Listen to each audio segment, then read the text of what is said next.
बातमीपत्राच्या सुरुवातीला परभणीतून बातमी आहे। परभणी शहरातील इक्बाल नगर भागामध्ये 2 गटात तुफान दगडफेकीची घटना घडली आहे। लहान मुलांच्या खेळण्यावरून या ठिकाणी जोरदार राडा झाला। या राड्यानंतर मात्र तणावाचं वातावरण निर्माण झालं होतं।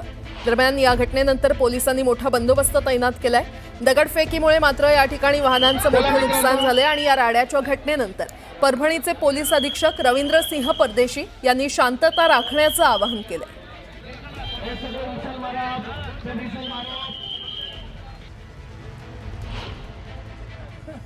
2 गट आमने सामने आले आणि या गटांनी एकमेकावर तुफान दगडफेक केलेली आहे आणि यामध्ये परिसरात असलेल्या गाड्यांचं अशा पद्धतीनं मोठं नुकसान झालेलं आहे।